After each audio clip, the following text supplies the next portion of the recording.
Magandang araw po ulit. Maraming salamat sa panonood nyo ng video presentation part 1 po natin.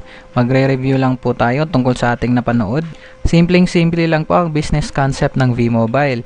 Gamit ang inyong existing cellphone at SIM, magkakaroon ka ng access sa lahat ng network. Magkakaroon ka rin ng discount sa iyong prepaid consumption at ang importante ay may opportunity kang kumita. Mai-enjoy na po ang discounts niyong personal prepaid consumption. Ito po yung isang example.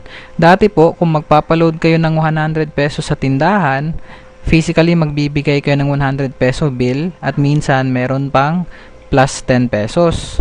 Common example din po kapag nagpapaload kayo ng 20 pesos ay minsan ang binabayad natin ay 22 or 23 pesos. Ang maganda po sa V-Mobile, 89 pesos na lang po ang mababawa sa load wallet mo. Basically, may savings kang 11 pesos. As a whole, magkakaroon ka ng 8 to 11% discount on almost all prepaid products na available sa Pilipinas. And the higher the denomination na bibili mong prepaid product, the higher din po ang makukuha mong discount. Lahat po tayo ay regular load consumer. Kami po sa V-Mobile at regular consumer ay may same denominator, ang prepaid load. Mamaya, bukas, sa makalawa, next week, next month, or next year, magpapaload pa rin po tayo. Kami po sa V-Mobile ay may convenience kasi po kapag naubusan kami ng load ay hindi na po kami hahanap ng tindahan. In any situation like mayroong emergency, hindi na po kami mahihirapang humanap ng load kasi we can load ourselves anytime, anywhere. Samantalang si regular consumer, basically kapag naubusan siya ng load, ay maghahanap talaga siya ng reloading store or tindahan para magpa-replenish ng kanyang regular load. At the same time po ay meron kaming discount sa lahat ng prepaid products na kinoconsume namin. It's around 8 to 11% discount. Bukas, makalawa, next month, next year, discounted kami. Ang regular consumer, wala po talaga. At ang pinaka-importante sa lahat, meron kaming opportunity kumita dito sa V-Mobile. Habang sa regular consumer naman, after 1 year, wala po talagang mangyayari o magbabago sa kanya as a regular load consumer. Ito po isang illustration ng comparison kung paano gumalaw ang negosyo sa traditional business at sa atin po na empowerment business. Andyan po syempre yung manufacturer or yung gumagawa ng produkto. Sa case na to, sila si Smart, si Globe at si Sun. Sa traditional business, syempre hahanap sila ng marketing or advertising company at babudgetan nila ito ng malaking pera. Yung marketing or advertising company naman, syempre hahanap ng endorser. Of course, malaki din po yung budget nila dyan. After sa endorsers, mapupunta yun sa mga wholesaler or distributor in a local areas at pagkatapos mapupunta sa mga retailers wherein konti lang po talaga ang kanilang makukuhang share. As a traditional business, ang pinakahuli po sa chain ng system ay kayo po na consumer. Syempre wala kayong budget kasi kayo po yung nagbabayad para gumamit ng produkto at serbisyo. Sa atin po naman sa V-Mobile na isang empowerment business, diretso na po sa inyo ang produkto. I-offer po sa inyo yung convenient na makapag-load kayo anytime, anywhere, discounted kayo sa load, and bibigyan kayo ng opportunity. At eto po ay isi-share nyo lang din sa mga kaibigan nyo na consumers din na tulad natin para sila din magkaroon ng convenient discount and opportunity. Sa pamamagitan ng empowerment, magkakaroon ka ng share sa perang nakalaan dun sa traditional business na mahaba masyado ang chain of system. Kahit 1% lang doon sa pondo, malaking pera na yun para sa atin as a consumer.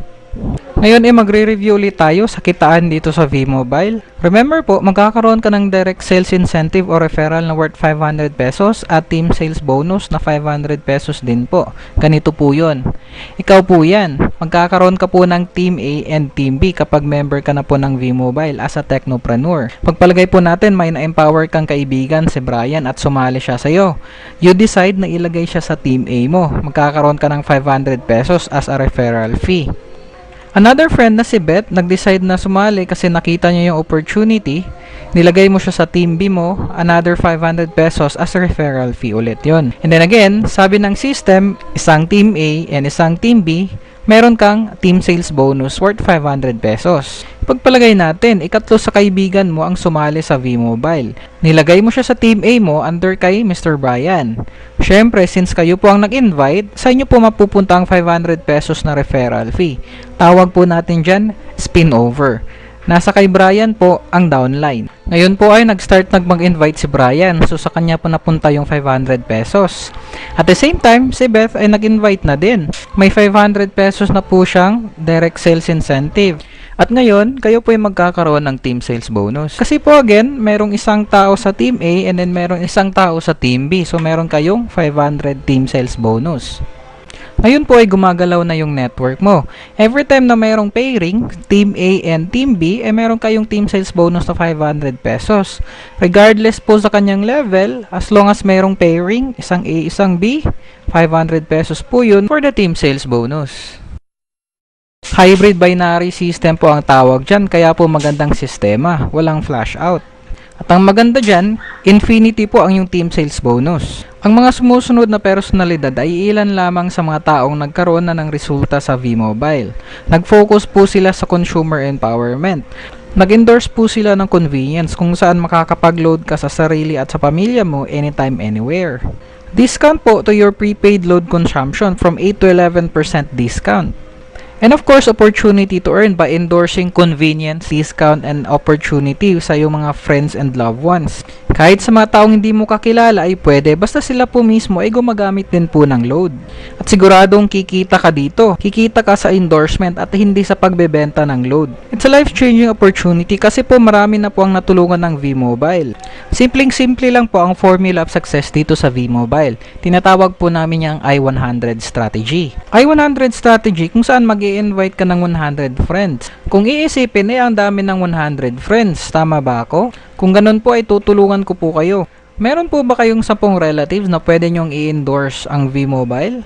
I-endorse po natin sa kanila para po sila magkaroon din po ng convenience, discount, and opportunity to earn. Meron po ba kayong 10 friends na pwede din po natin i-endorse ang V-Mobile? How about 30 friends or 30 contacts sa inyong cellphone? Meron po ba? Sigurado po ako kompleto kayo nun. So, 50 na po yun lahat. Ang panghuli, meron po ba kayong 50 contacts sa Facebook? Kung wala po kayong Facebook, how about mga friends nyo dati sa elementary, sa high school? Mga batchmate nyo? Kapitbahay? Or tinatawag nating random friend? Kung ganun po, kompleto na po yung I-100 nyo. Based on I-100 strategy, nag-invite kayo ng 100 friends. Dalawa lang po naniwala sa inyo at sumali sa organization niyo sa V-Mobile. Basically, magkakaroon po kayo ng 500 pesos each sa endorsement fee. So, that's 1,000 pesos. Plus 500 pesos sa team sales bonus. So, a total of 1,500 po ang kikitain nyo on the first month pag join na sa V-Mobile. Nagawa nyo na po yung first assignment nyo, ang I-100 strategy, at tinamad na po kayo. So, hindi na po kayo nag-endorse ng V-Mobile. However po, yung dalawang friend po natin ay tuturuan din po natin na mag I-100 strategy. Assuming po ginawa nila ang I-100 strategy at dalawa sa kanilang mga kaibigan ay gustong magkaroon ng convenience, discount at opportunity to earn, on your second month magkakaroon pa rin kayo ng team sales bonus worth 1,000 pesos po. Same strategy po ang gagawin natin. Tuturuan po natin sila mag I-100 strategy. Dalawa sa kanilang mga kaibigan ang gustong magkaroon ng convenience, discount, and opportunity to earn. So, on third month, magkakaroon kayo ng 4 na pairing bonus or team sales bonus worth 2,000 pesos. Tuloy-tuloy lang po ang paggamit natin sa I-100 strategy. In-assuming tig-dalawa lang po yung sumali, after 7 months, potential income nyo po is 65,000 pesos. Mas malaki pa po ang kikitain nyo kapag ginawa nyo ang I-100 strategy at pagkatapos more than 2 friends ang sumali each organization sa inyong grupo. Tuloy-tuloy lang po natin gawin ng I-100 strategy after 1 year. Surprisingly, potential income nyo po after 12 months is 1.9 million pesos po. Pwedeng-pwede ng potential income sa halagang 3,988 pesos as an investment. Other than endorsement income, magkakaroon din tayo ng income sa tinatawag nating product movement or product consumption. Sigurado naman po na lahat ng member na sumali dito sa V-Mobile ay gagamit po ng load. At ang good news, every time na gumagamit sila ng load, magkakaroon po kayo ng 1% override or residual income. Kahit nasaan po sila, basta member po sila ng inyong organization, magkakaroon kayo ng 1% override. At ganito po ang potential income sa power of 1%. On your first month, meron po kayong 3 technopreneur na gumagamit ng 300 pesos worth of prepaid products na tinatawag nating MyTurf. 1% override po nun is worth 9 pesos kasi po 3 sila. On the second month, tuturuan natin ang inyong 3 friends na mag I-100 strategy. Tatlo sa kanilang mga kaibigan ay gustong magkaroon ng convenience, discount at opportunity to earn at gumamit ng 300 pesos worth of load. 1% residual income po nun is 27 pesos. Same strategy lang po ang gagawin natin. Every technopreneur ay may tatlong friends na gagamit ng 300 pesos worth of load monthly. After 10 months, surprisingly, potential income nyo po is 265,000 pesos. Ang good news po dyan is magiging monthly income po yan. Sigurado po, next month, ma-expire na po yung 300 pesos na load na gamit nila. Maglo-load na naman sila ulit. So, potential monthly income mo ay 265,000 pesos at hindi ka nagbenta kahit pisong load. Gusto mo bang mas lumaki pa ang kikitain mo sa V-Mobile? Then you have to know the concept of multiple accounts. I-share ko po sa inyo ang idea. Pwede po kayong kumuha ng 3 accounts or tinatawag naming tri-pack. Around 12,000 pesos po yung investment nyo. Ganito po yung magiging potential na kitaan niya. Ito po yung first account nyo. Basically, magkakaroon kayo ng Team A and Team B, and then andito na po yung second account nyo, 500 pesos po yan. Then third account nyo po, 500 pesos po ulit, and then pairing bonus worth 500 pesos. So meron na po kayong 1.5. Maghahanap lang po kayo ng 4 na potential leaders using the I-100 strategy. Every leaders po na ma-invite nyo, 500 pesos po. Second leader nyo po, that's 500 pesos. Pairing bonus na po yun para sa inyong second account. Third leader nyo po, 500 pesos. And fourth leader nyo po, 500 pesos. Plus the pairing bonus sa inyong third account. Magkakaroon din po ng pairing bonus ang inyong first account. 2 pairing po yun. Tuturuan po natin yung mga leaders nyo ng I-100 strategy. Assuming na tigdadalawa lang din ang sumali sa kanila, magkakaroon na ng team sales bonus ang second account mo. Then continues with the third account, and then ang first account po magkakaroon na din ng team sales bonus. With the 3 accounts, using the I-100 strategy, potential income nyo po after 1 year is 1.9 million times 3, that is 5.7 million in 1 year. Pwede din po kayong mag 7 accounts. Ganito po yon. First account nyo, second account 500, third account 500, and then pairing bonus.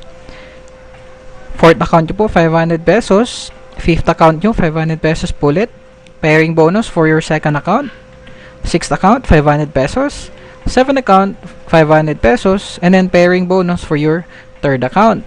Magkakaroon din po ng pairing bonus in yung first account. 2 po yun. Using the I-100 strategy, maghahanap po kayo ng 8 potential leaders. 500 pesos po kayo each. So that's 4,000 pesos.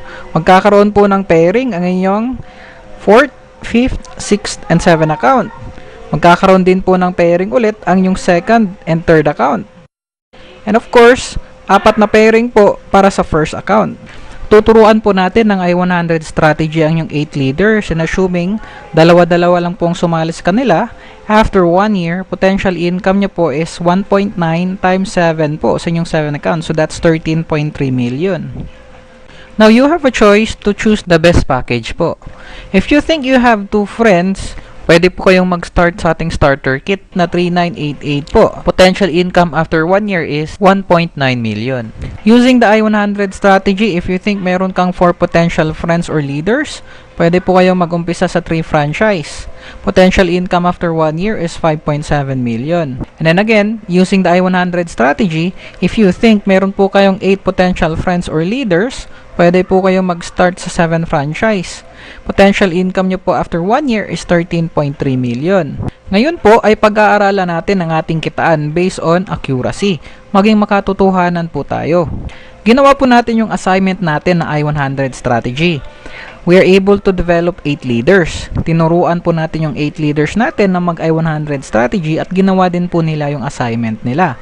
After 1 year at 50% accuracy, potential income po natin is 6.5 million. Kung sa tingin nyo po ay malaki masyado yung kitaan dito sa V-Mobile, pwede po nating babaan yung ating accuracy. Using the I-100 strategy, humanap tayo ng 8 potential leaders. Tinuruan po natin sila ulit ng I-100 strategy na gawin din yung assignment nila. After 1 year at 10% accuracy, potential income is 1.3 million. Siguro ay malaki pa rin po yung 10% na 1.3 million. Babaan po natin ulit. Using the I-100 strategy, naghanap tayo ng 8 potential leaders. And then yung leaders po natin, tinuruan din po natin na mag I-100 strategy. After 1 year, at 1% accuracy, our potential income is 130,000 pesos po. Considering na ang investment nyo po ng 7 franchise is around 28,000, panalo pa rin po kayo sa negosyo nating V-Mobile. At may good news po kami sa inyo mga kabayan, dahil ang pinakamalaking telecommunication company sa Pilipinas na si Smart ay ginawan po ang V-Mobile ng mPower SIM. Bilang isang V-Mobile member, may mga exclusive product, features, and services po kaming nai-enjoy. Kaya wag nang magdalawang isip. Join our group Team Mavericks. Join us V-Mobile. Maraming salamat po ulit at ito yung lingkod si Mr. Fritz De Leong. Magandang araw po.